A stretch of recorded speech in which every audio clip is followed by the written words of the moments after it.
No mercado físico, preços da arroba apresentam alta em todas as regiões pecuárias. Mas diante de um ano tão desafiador, quais as lições tiramos de 2023? Agora, no mercado pecuário DBO.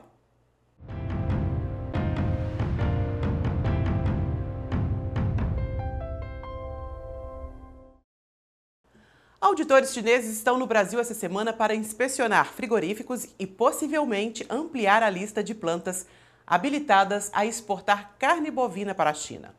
No ano que os chineses compraram um pouco a mais, mas pagaram 20% a menos pela carne, a gente fala ainda hoje sobre as possibilidades dessa visita e o que ela deve trazer para 2024. Agora a gente fala dos preços, com exceção das regiões que trabalham com boi a pasto, que sofrem ainda com a seca. O preço da arroba abriu dezembro apresentando uma reação positiva na maioria das praças pecuárias, diretamente ligado aí ao aumento da demanda interna por causa das festas de fim de ano. E nessa reta final de 2023, hein? Quais são as lições que nós tiramos desse ano tão desafiador para a pecuária, onde a arroba do boi gordo oscilou mais de R$100? O que a gente espera para 2024? Para falar sobre esse e outros assuntos do mercado pecuário, recebemos hoje Lígia Pimentel, que é a CEO da Agrifato. Lígia, muito obrigado pela presença. Quais as lições que a gente tira aí desse ano para começar 2024, vamos dizer assim, com o pé direito? Esse ano ele serviu para mostrar para o setor produtivo que ciclo pecuário não aceita desaforo, né?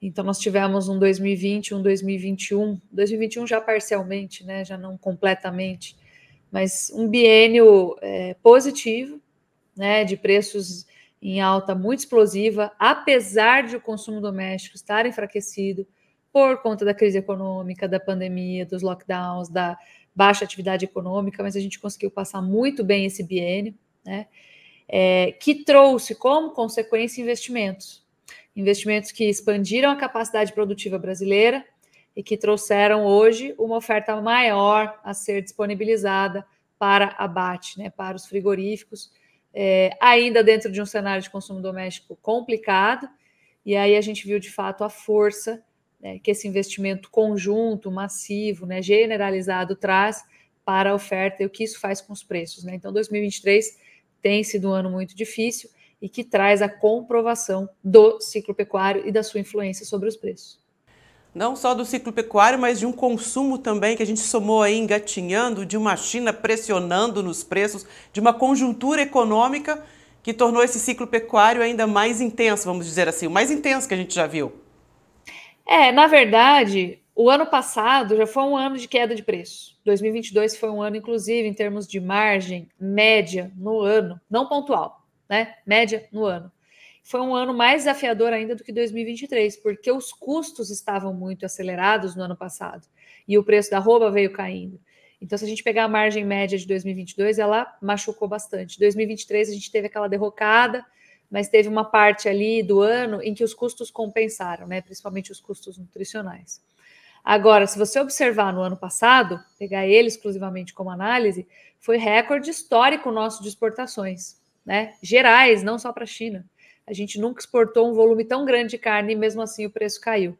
Então, é claro, a gente teve, ao mesmo tempo em que o preço subiu lá atrás, 2020 e 2021, uma arrancada de consumo por parte da China que favoreceu muito os volumes exportados, trouxe um bom alívio para a demanda doméstica, né, que não estava muito bem, mas o que trouxe de fato aquela arrancada foi oferta. E o que de fato traz agora a derrocada é a oferta novamente. Aí você pode falar, Lígia, você está falando que a demanda não é importante? Eu não estou falando isso. Eu estou simplesmente dizendo que a oferta de commodities ela é mais dinâmica do que a demanda por commodities.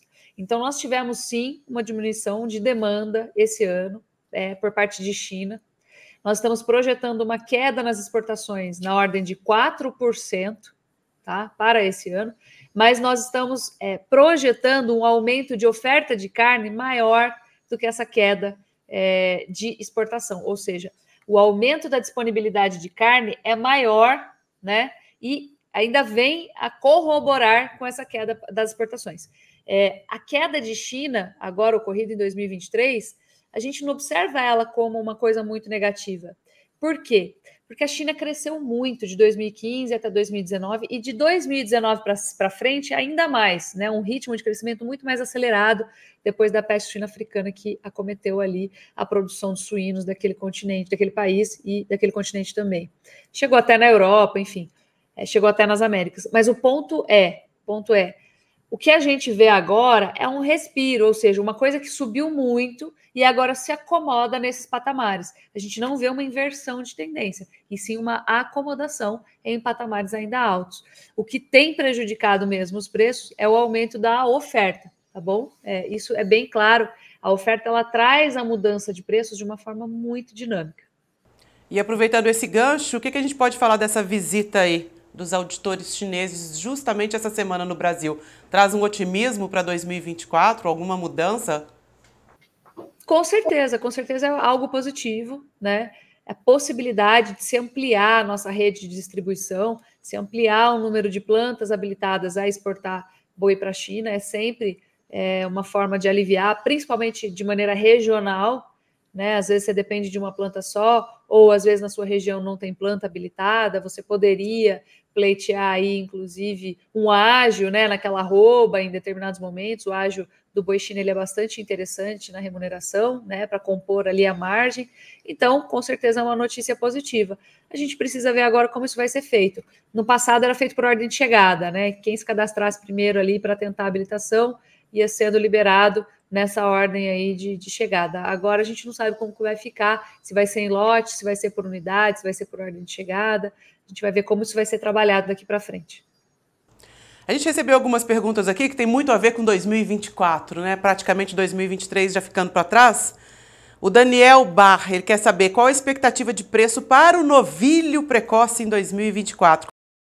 O novilho sofreu os efeitos aí da queda de preço também, né? Assim como todo boi em nível Brasil. Agora, a gente tem um diferencial competitivo aí em relação à premiação do novilho precoce, né? Se a gente falar dessa categoria.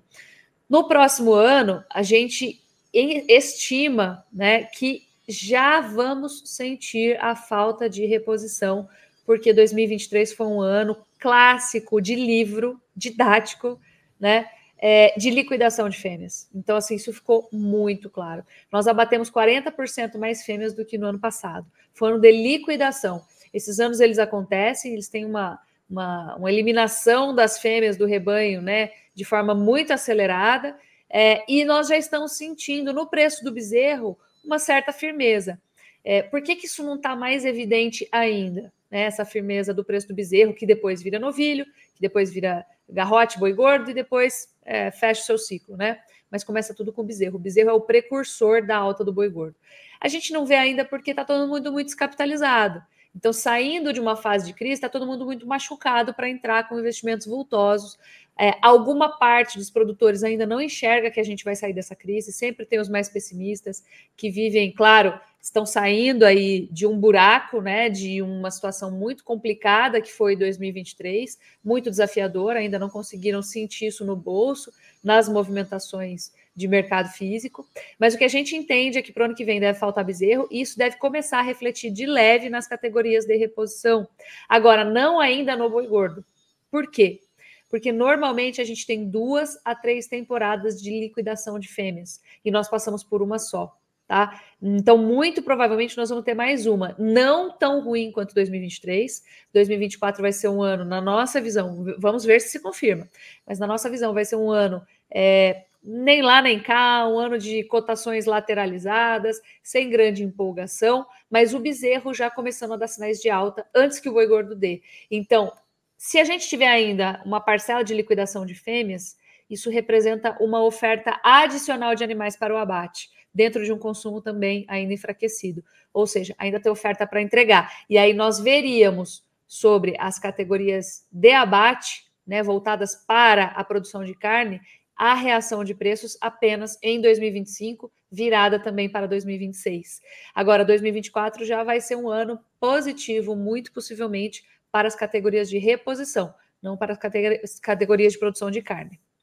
Ou seja, se a gente for conversar com o Itamar Rios aqui, que pergunta se o boi pode chegar a R$300 em 2024... Olha, pode, mas se você levar em consideração, tirar o que aconteceu com os custos de produção nesse período, você vai ver que a gente saiu de 160, alcançamos o pico de 350, baixamos a 190 e voltamos agora a 250. Voltar para 300 seria uma coisa que não cobriria o que você perdeu de valor aí no meio do período do prazo, ou seja, seria mais ou menos chovendo molhado. O que a gente quer dizer com uma alta ou preços muito bons, né, seria variação acima do custo de produção, que de fato remunerasse esse período para o produtor. E a gente só deve ver isso acontecer entre 2025 e 2026, principalmente 2026, tá? Agora, nós já vimos aí o boi subir esse ano de 200, 190, 210, 220 aos atuais 245, mais ou menos 240, 250, né, na bolsa. Para ir para 300 seria possível, mas esses 300 não seriam o suficiente ainda para a gente ver compensar o que nós perdemos em custo de produção e principalmente em taxa de juros também nesse período, né? Você está com o dinheiro ali investido e o retorno ele precisaria também remunerar os juros adquiridos no momento, né, nesse prazo. Então não seria ainda o suficiente. Mas eu não descartaria o boi dar uma subidinha, uma corridinha no segundo semestre do ano que vem até R$300. Mas eu acho que não vai ser média do ano, tá? Talvez a gente esteja enganado, mas eu acho que ainda não vai ser média do ano, porque tem fêmea para sair. E quando tem fêmea para sair, essa fêmea ajuda a compor escala, a gente precisa escoar a carne dessa fêmea, que é uma oferta adicional, e acaba complicando, dificultando a nossa vida para conseguir médias de preço muito boas no ano. Então, ano de oferta de fêmeas não costuma ser ano de preço muito bom, tá bom? Perfeito. O Walter Pinto de Souza, agora falando sobre o momento atual. Há espaço para a arroba subir mais em dezembro? A gente começou o mês aí com um leve aumento nas praças pecuárias, muito relacionado ao consumo interno. Ainda tem espaço? Os estoques já estão preenchidos para essas festas? O que a gente deve ver agora aí nessas últimas semanas? Olha, nós temos escalas de abate muito heterogêneas Brasil afora, né? Então, enquanto a gente tem escalas curtas em Goiás, por exemplo, e Mato Grosso, um pouco, se você pegar Mato Grosso do Sul, São Paulo, estão com escalas longas, Pará, Tocantins. Então, nós temos escalas muito heterogêneas, né? Isso vai complicar um pouco altas muito fortes. Porém, nós temos um prazo, uma demanda, dentro desse prazo específico do ano, dentro da sazonalidade, uma demanda que está aquecida. Só que essa demanda aquecida, vejam bem, eu falei até agora de consumo ruim, você pode falar, nossa, ali já está trocando o discurso conforme a pergunta. Agora eu estou pegando um prazo curto de tempo, que é o mês, tá? Então vamos pensar na demanda dentro do mês, da sazonalidade mensal da demanda, que costuma ser mais firme no começo do mês e mais largada no final do mês, por conta do recebimento de salários que acontece no começo, até o dia 10, mais ou menos. Se a gente considerar dezembro, que é mês de confraternização e de antecipação de parcela do 13º, você tem uma renda a mais e um motivo a mais para gastar essa renda. Então, isso pode favorecer o consumo nesse início de mês e levar a arroba a subir mais um pouquinho, tá? Outra coisa é que quando chegam as festas, o pessoal muitas vezes decide ou abater o gado no começo do ano que vem, pela questão do imposto de renda, para jogar essa receita para o próximo ano, já o próximo calendário, né? E ao mesmo tempo o pessoal entra de férias, começa a viajar, começa a pensar um pouco mais na família e acaba abatendo menos animais. Então pode ser que essas escalas encurtem justamente em um momento em que a demanda dá uma aquecidinha, que é esse momento agora de dezembro. Então a gente acredita em uma arroba mais firme, sim, por esses motivos. Hoje, agora para dezembro, eu tenho mais motivos para acreditar em uma alta leve do que uma queda leve. Eu acho que tem mais fatores de suporte para os preços, mas nada de muito extraordinário. Então, apareceu um negócio bom, faça um negócio bom, né? Ou trave os preços, se for para bater em janeiro do ano que vem, comece a travar preço, porque já tem, né, tela de bolsa em 250, dá para aproveitar já. Eu acho que é uma boa oportunidade, porque depois volta janeiro, tem conta para pagar, o consumo doméstico é ruim, né? A gente tem esse período de férias, de pagamento de PVA, de matrícula dos filhos, né? E acaba pesando um pouco na economia janeiro, tá bom? O que 2023 nos ensinou para levar para 2024 ou esquecer totalmente? O que deve mudar na prática pecuária daqui em diante? Quando a gente fala de preços, eu acho que a grande lição é a seguinte: o cavalo passa arreado em ano de fase de baixo uma vez só, né? Nós começamos o ano com uma arroba de R$300.